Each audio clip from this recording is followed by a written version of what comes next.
Welcome to Tap In. My name is David Figueroa-Martinez, and today we're going to be discussing stick to the plan, not your mood. And this is pretty common for everyone, so I think it'll resonate. Your mood is a saboteur. You will not always be in the mood to train. You will not always be in the mood to go to the gym. You will not always be in the mood to train hard. Sometimes you are stressed because of work. Sometimes you come in and you have life issues.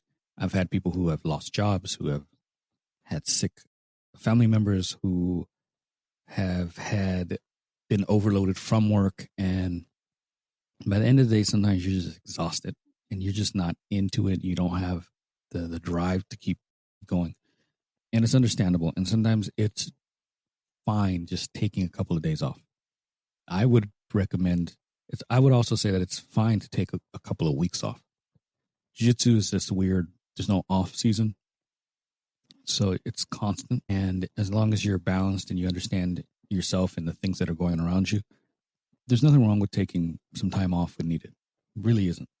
And I think it's healthy for us to do that. But when you're trying to stick to something, you also have to remember that if you take the time off, you may never come back. It happens. So if we're being specific about the mood, there are going to be days where you just don't want to train, and there's going to be days where you get to the gym and you're just off. You don't feel right. You don't feel quite yourself. You don't feel like being aggressive. And it's okay to listen to your thoughts. It's okay to address them. I don't recommend like shove everything to the side and just training hard anyway. If you're a competitor, that's a different field. But if you're someone that's a hobbyist, sometimes it's a good thing to listen to your body. And there's also a balance where sometimes your body is going to want to do the most lazy shit all the time. If you've ever listened to your body, it is always going to tell you, let's not take these stairs, let's take the elevator. Yeah, I want this donut, not the salad. Stuff like that. So within reason, sometimes you're going to have to ignore your mood because you feel like you have things that you want to accomplish. And I want to get to a certain level of proficiency in something. I'm going to have to do things every day in some capacity, every week in some capacity in order to get me there. If I'm okay with being a little later than normal, then I would have liked to get to that stage. And I want to maybe cut back on training. Maybe I've been going 5-6 times a day and I want to a week, and I want to cut that back to 3. Perfectly fine. For the most part of my career, I trained 3 days a week, maybe 4. If I was on vacation and in town, I trained far more. I used to do jiu-jitsu tours, vacations, and I'd take a week off, still be in San Diego. We wouldn't go anywhere. I just needed the time off. And then I would visit gyms, or I would go visit classes that I normally wouldn't be able to take because of work. And that kind of reinvigorated me sometimes. But your mood is really, your body's lazy. All of our bodies are lazy. We're going to look for the easiest way out. We're going to look for the easiest way to do something. And sometimes that something is just not showing up. But I really implore you to kind of use your goals as your compass, and not necessarily to attribute like, I want to get to such and such within a month. Not that, but I would suggest making goals. For the next month, I'm going to be working on X. For the next month, I'm going to try to make it to the class 4 times a week. And then write down those goals, and then look at your schedule and see what's physically possible for you and your family, because your family plays a large role here. And say, on these days, I'm going to go train. Your family's cool with it. It doesn't put an undue burden on your spouse or your kids, and that the goals are solid, then stick to that. And that's what always got me through. One of the things that the trick, if you're also an instructor, maybe you're teaching kids, stack up your teaching days as training days so that you don't have to go to the gym on a separate day.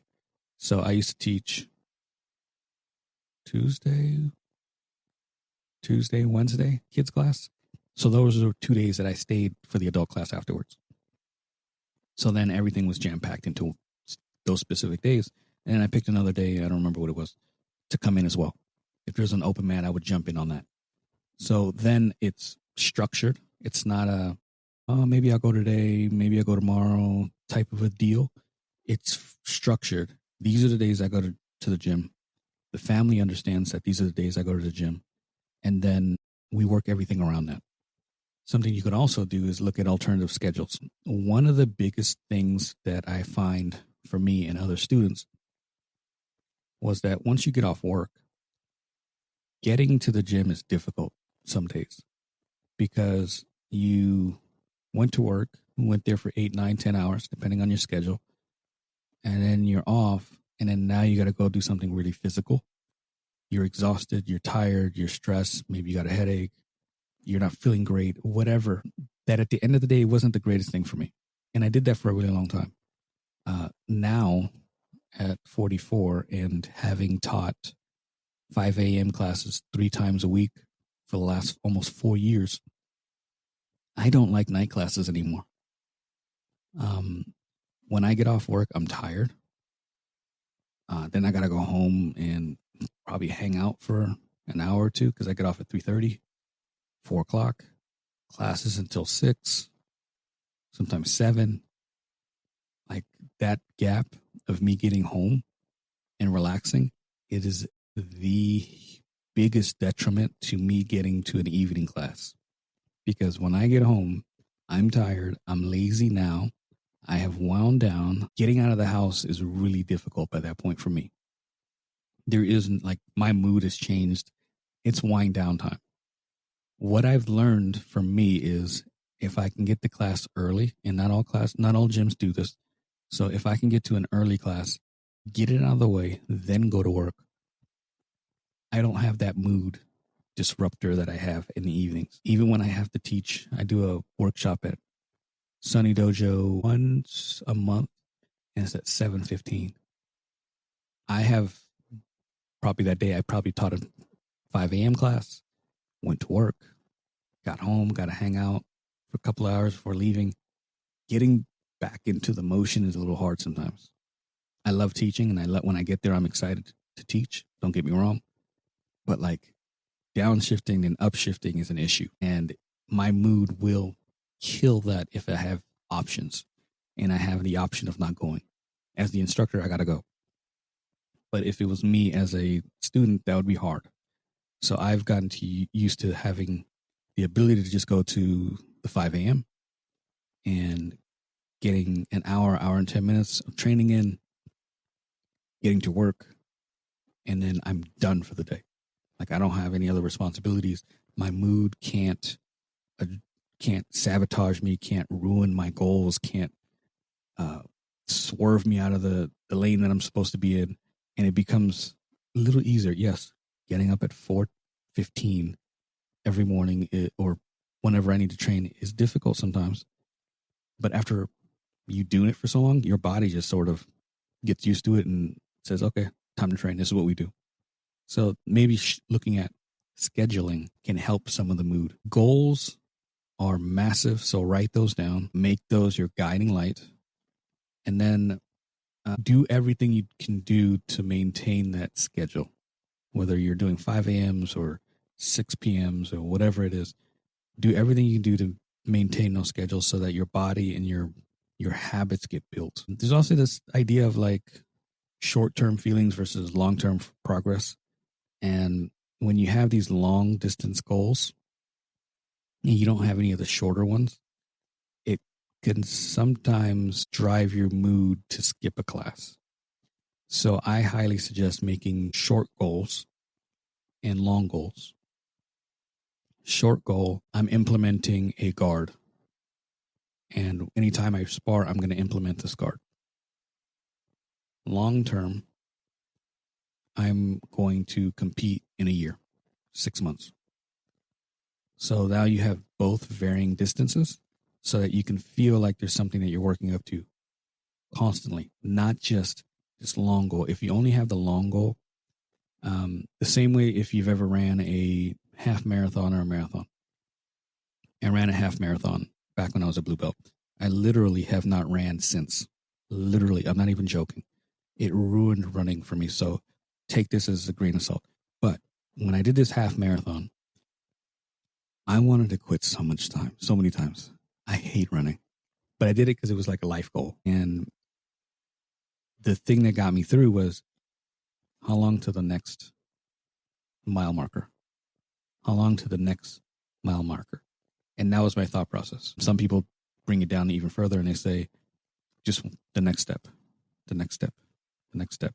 And they don't think about the long-term goal, because if you start thinking long-term, it sounds so arduous and such a massive hill to climb that you just can't envision getting there. So whether it's one step at a time or next mile marker, whatever distance markers you want to do that. So make these smaller goals that you can actually attain. One of the goals could be going to the gym 3 times a week. One of the goals can be, I'm going to see how many people I can get to this guard with. I want to see how many people I can initiate the sweep with. They're not based around wins or losses. Like, hey, I swept. The goal is initiating and getting that off balancing. There's no win or loss there. It's just initiation. So those things are super helpful.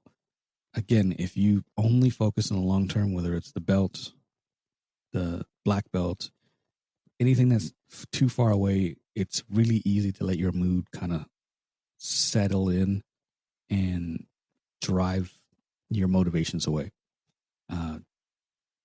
So yes, do not focus on the belts. It's an issue. And then lastly, some things that can kind of anchor you, pre-commit. Decide before the week starts what you're going to be training. Again, that leads into the small goals. Have a journal. I think that journaling is one of the best things to remember the details of the class and the technique, but also you can look back. And if you're journaling and maybe adding how you felt, thoughts that you had, not just, I got this sweep, I got this submission, but more personalized to what you were dealing with and feeling that day, like have a little section for that it kind of helps you look back at things and being like, okay, I overcame this, and this on these days. I feel it repeating itself. What can I do better or differently that I can fight this off? What did I do well then? I see that I did not take a week off. I kept training. Maybe I take a day off. Or, hey, it looks like I didn't train for a week, 2 weeks, and then I came back. And then on the entry that I came back on, I complained about being sluggish or disconnected from my jiu-jitsu. Okay, so I can't take a week off. It didn't work well for me. So what if I do whatever? So that journaling really does help. It centers you. It helps you understand all the techniques. But most importantly, it helps you to understand about yourself. And that's the biggest project that you're working on. You're not trying to be a world champion. Your goal is to be decent at jiu-jitsu. So it helps out these other things that are going on within you. I'm hoping that this helps, hoping that this kind of shed some light on some things. None of us are immune. All of us have gone through it. The majority of us are going through it as we speak. So don't feel like you're out of place or that you're the only one going through it.